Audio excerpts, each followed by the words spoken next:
हम लोग अब डिस्कस करेंगे इलेक्ट्रोकार्डियोग्राफ या ईसीजी के बारे में। तो ईसीजी एक कॉमन डिवाइस हो चुकी है आज के समय में। तो आप लोग देखे होंगे कि जब किसी को चेस्ट पेन होता है या कोई कार्डियक प्रॉब्लम होती है तो डॉक्टर के पास जाते हैं, तो वहाँ पे एक मशीन होती है जो कि जिसमें डिफरेंट टाइप की लीड्स होती हैं और उसको चेस्ट के ऊपर और हैंड्स और फीट में ऐड कर दिया जाता है।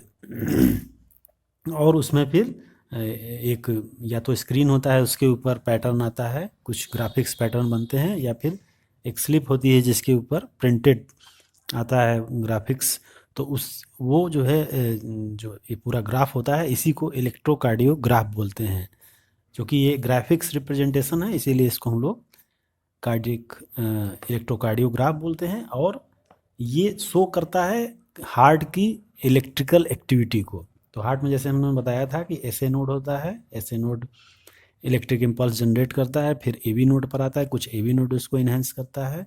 तो इस तरह से ये जो हार्ट की जो मसल्स हैं उसमें चारों तरफ इम्पल्स कंडक्शन होता है, इलेक्ट्रिक इम्पल्स का कंडक्शन होता है। उसी चीज़ को हम लोग लीड के माध्यम से, जो कि चेस्ट के ऊपर लगी होती हैं और हैंड्स और फीट में होती हैं, उन्हीं को हम लोग रीड करते हैं। और रीड करके मशीन एक ग्राफ बनाती है, जिस एक ग्राफिक पैटर्न देती है जो हार्ट की एक्टिविटी को शो करता है। क्योंकि जितना जितना वोल्टेज जिस पार्ट में हार्ट के पहुंच रहा है उसी हिसाब से उसकी एक्टिविटी मानी जाती है कि कितना कहाँ करंट पहुंच रहा है, इम्पल्स पहुंच रहा है, उसी के हिसाब से होता है। तो इस तरह से 3 इलेक्ट्रिक लीड्स होती हैं जो कि 1 on each wrist and 1 on the left ankle. Generally तो चारों हाथ पैर में लगाया जाता है, लेकिन उसमें जो रीडेबल होता है जो कि काउंट करता है उसमें लेफ्ट फुट में या लेफ्ट एंकल में और दोनों हैंड्स में लगाया जाता है। और उससे हम लोग हार्ट की एक्टिविटी को मॉनिटर करते रहते हैं। तो ये इस तरह से ईसीजी का पूरा पैटर्न एक ग्राफ बनाया जाता है। तो उसी ग्राफ को हम लोग देखते हैं कि उसमें क्या देखा जाता है, कैसे हम लोग पता करते हैं। तो जो नॉर्मल ईसीजी का ग्राफ होता है वो इस तरह से होता है, आप यहाँ पे देख रहे हैं।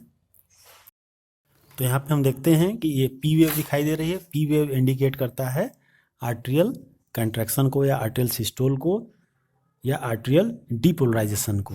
जब करंट आता है आर्ट्रियम के ऊपर तो उसमें क्या होता है, सिस्टोल होता है, कंट्रैक्शन होता है। तो पी वेव उसी को इंडिकेट करता है। इसके बाद क्यू आर एस कम्प्लेक्स, ये वेंट्रिकुलर सिस्टोल को शो कर रहा है। क्यू आर एस ये जो है ये वेंट्रिकुलर सिस्टोल या वेंट्रिकुलर डीपोलराइजेशन भी हम शो कर सकते हैं। इसके बाद नेक्स्ट जो हमें वेव दिखाई दे रही है वो है टी वेव। ये शो करता है वेंट्रिकुलर रीपोलराइजेशन। जो वेंट्रिकल है वो नॉर्मल स्टेट में आता है तो उस वेव को ये टी वेव शो करता है।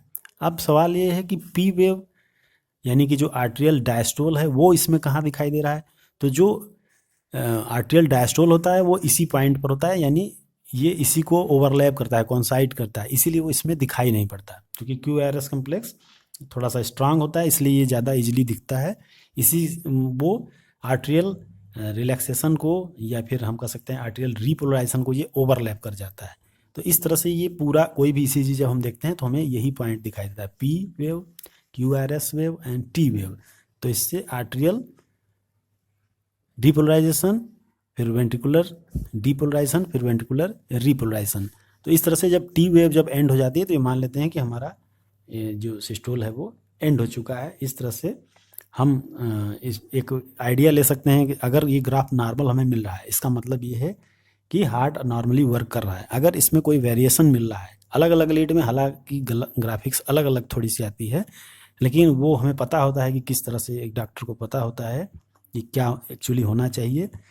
तो उसको वो अगर नॉर्मल पैटर्न नहीं आ रहा है तो इसका मतलब वो आर्ट्रियम में या वेंट्रिकल में दिक्कत है। इसके बाद इसमें और सारी चीज़ें होती हैं, कई तरह से देखा जाता है, उससे ये डिसाइड किया जाता है कि हार्ट के किस पार्ट में प्रॉब्लम है। तो इसी चीज़ से हम एक नॉर्मल आइडिया हार्ट का ले सकते हैं, जान सकते हैं।